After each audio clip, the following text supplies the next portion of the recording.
I met Ryan for the first time when we were all 17 years old in college. I was like this pretty lonely ex-video gamer. Like I came from like the video game social circle and I couldn't really relate to those guys anymore because I wanted to start becoming more confident, maybe start attracting some girls, go into the gym. And so I was in this weird place where I wasn't friends with like the video game nerds, but I wasn't friends with the cool kids yet. And then one day I go into college and my teacher in one of our classes says that she's going to move us all around the class, like we're going to sit next to different people.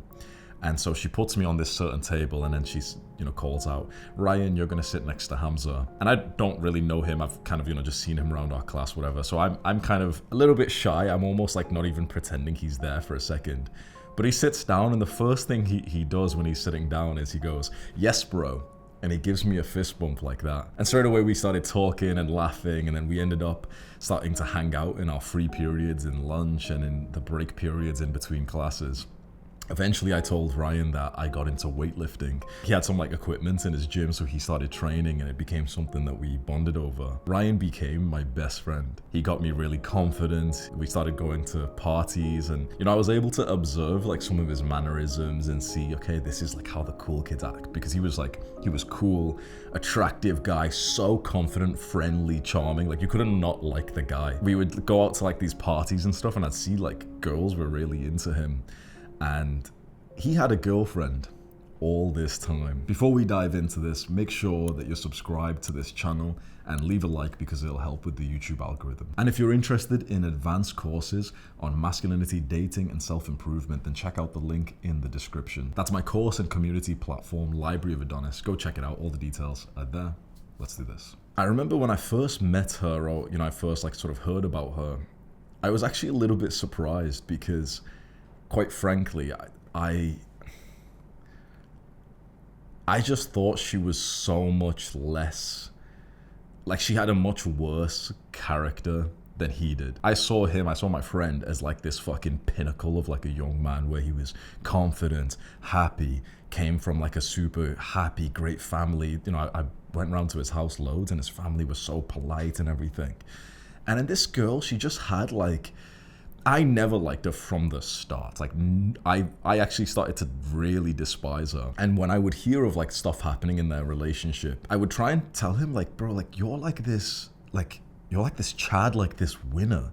Why are you in this relationship that with this girl that like she's not even nice? Like she's actually quite mean and rude and disrespectful. And like, I think once he caught her texting like some other guy and I was like, that doesn't make any sense. You're like the fucking winner. Like how could you be with this girl who's not, seeing that? It became almost like a rivalry where it was like me pulling him to one side, trying to tell my friend like, you deserve better. And then of course, she had her hooks in there and she was pulling him away from me and his friendship group. And we were all meant to meet outside of this store one day. So me and two of the friends are there, we're waiting for Ryan.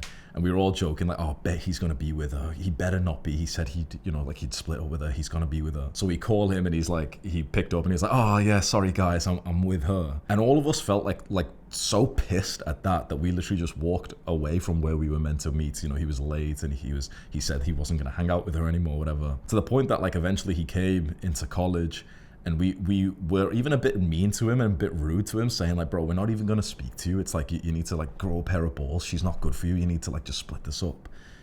And dude started crying. Like my best friend started crying there. He started literally tearing up, like not sure what he should do. And, he's pulled because of love and all these strong emotions.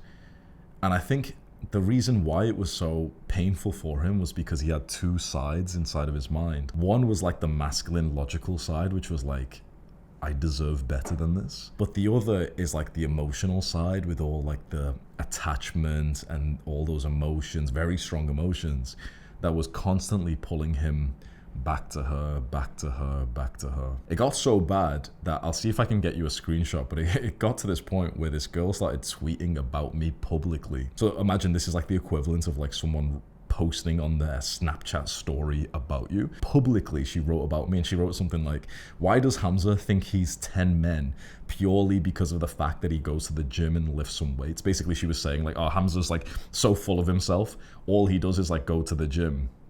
To be fair, she's probably right, but obviously it's like, the things that I did against her was like private. It was directly to my friend to try and tell him to like up his standards. And she was this type of person who would make it very public and loud and whatever. And then college finished. We finished our exams. We had our prom night.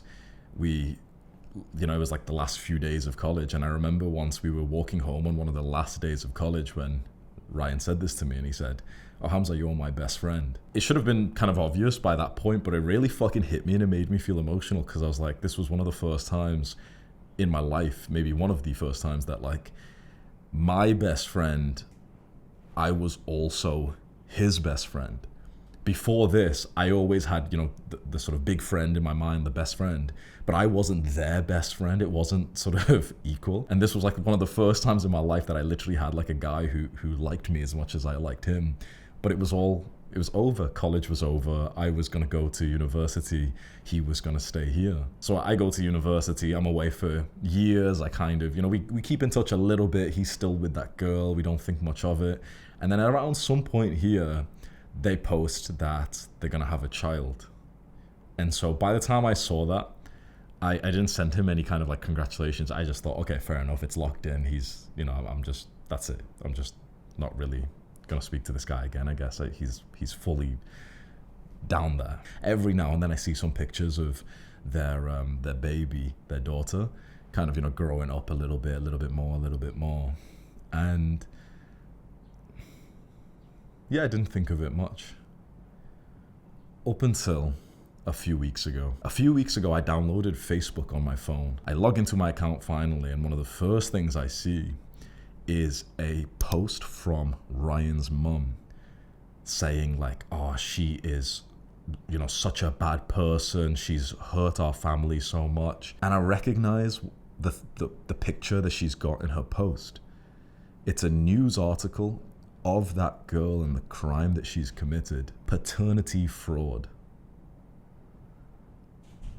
Within a second, like I haven't even read the news article. I already in my mind, I'm like, holy fuck, I think I know what happened.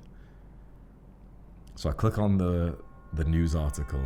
She's been arrested. She was in court for paternity fraud. She cheated on my friend Ryan. She got pregnant with the guy that she cheated with. Convinced him all this time that, it's his baby. She gives birth. Ryan's the father, that's his daughter. When he had some suspicions, she forged paternity papers. Like she forged documents to prove genetically like that was his child. So that kind of like eased his doubts more, thinking, okay, well, genetically, this is my daughter. Turns out she forged those documents. And when Ryan finally did like the proper paternity test, he got the news that he was not the father. I absolutely adored her. But it was all snatched away. Yeah.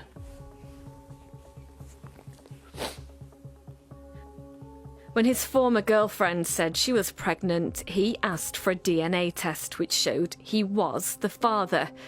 But it was all a lie. He wasn't just cheated on, which is already like a horrendous act. A complete and utter like betrayal that leaves you with like a lump in your throat. He was cheated on and made to believe that this little girl, this human being, was his. He didn't just lose like the girl that he was in love with. He lost his daughter too.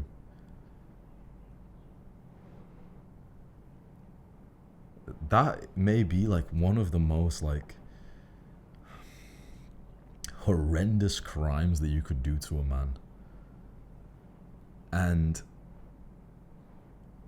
so I went on ChatGPT and I told it about this situation and I asked it, what percentage of men are raising a child that they believe is theirs, but actually their woman cheated and lied and it's not actually their child? And it's over 10%. And that's what's reported. I actually think the number might be a little bit higher now because of how like the modern life is. So just imagine this for a second. Imagine the street you live in. Like imagine you're looking at it on like Google Maps, right? Just imagine the street you live in. There's like 10 houses there.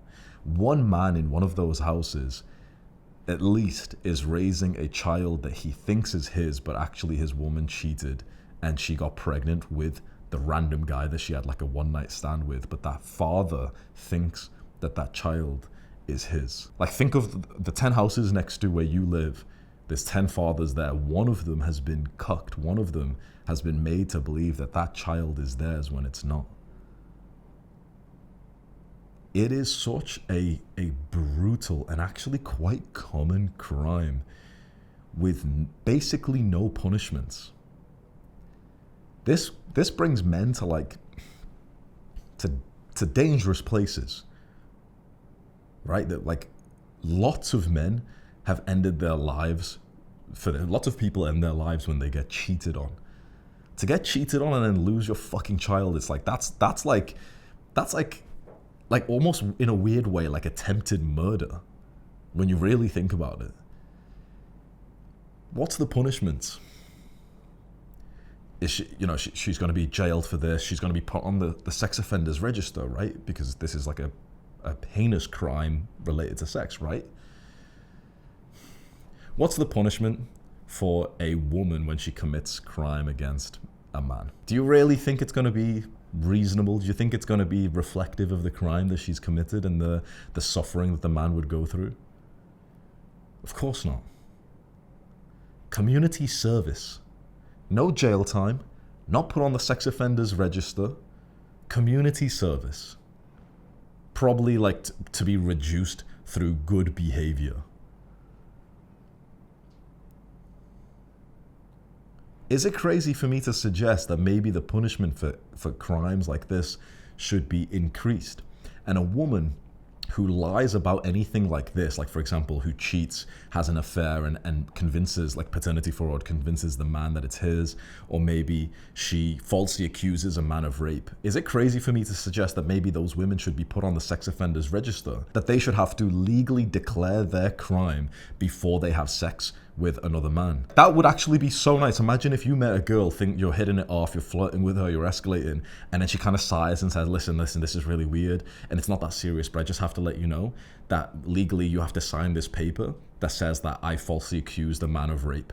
Otherwise, I'll get punished. You'll see that and be like, whoa, what the fuck? I'm getting the fuck out of here. Fuck that, you disgusting little woman. Men who have committed horrible acts related to sex, they have to be on the sex offenders register, and a lot of them have to legally declare it and get like written consent before they're allowed to like have sex with another woman, which is what I think that's a fucking reasonable punishment. I would want to know if I'm about to like get with a girl if she's committed an act like this, because the moment she has to like legally get me to sign some paper that says like, oh yeah, she falsely accused the guy of rape, or she's committed paternity fraud, I would get the fuck out of that situation, and we as men have the right to know that. But women don't actually get equal punishments. This is absolutely like a sexist part of our modern day life. I genuinely believe we live in like a gynocentric feminist world where women can commit crimes against men but then not face the same level of punishment if a man was committing that same type of crime to them. This isn't a man versus woman situation. This is just our human rights.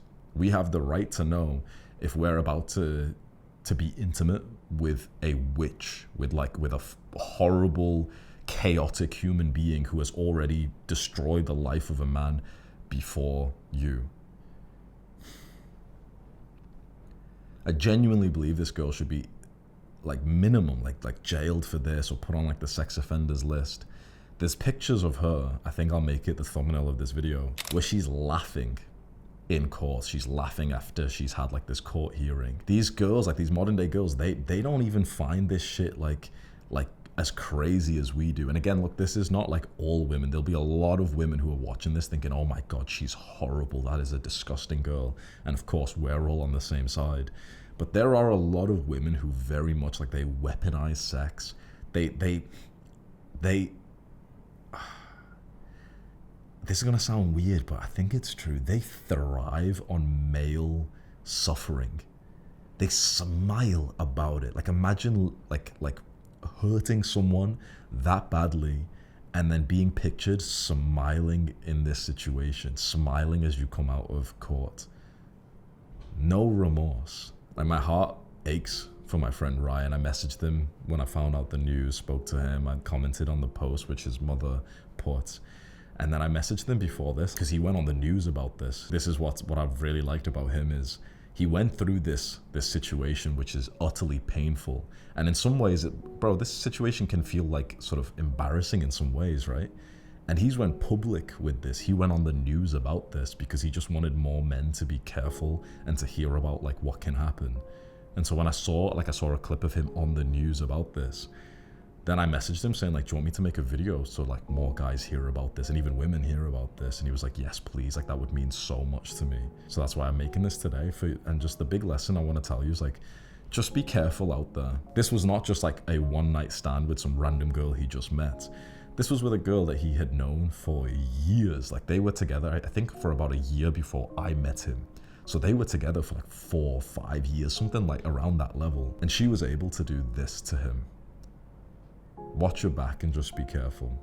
I think this is why I feel like my work is so important, where I teach men to be strong, and also I do teach you some of the realities of dating and sex, because it's not as like lovey-dovey as you see it in the Hollywood movies. It is actually way more brutal than you realize. And I feel like this makes a lot of men uncomfortable when they hear some of the raw reality of sex, dating, and reproduction. But in the end, we are animals, and some of this behavior does come out still in the modern day. That's why I do the work that I do. That's why I make the programs that I make. I want you to look after yourself, and I want you to keep yourself safe. Do the hard work, especially when you don't feel like it. Ryan, just for people watching and reading who will struggle to comprehend, what on earth has this done to you? My life ruined, basically. I'm currently in counselling to rebuild everything that I have been led to believe in. However, I am now rebuilding my life. Psychologically and physically, this has just torn me. And the whole idea of taking this to Crown and going through the justice system is to ensure that no one, absolutely no one, goes through what I have been through and what my family have been put through. No man should ever be put through something like that, and that's why I stand here today and do my family proud as well as me.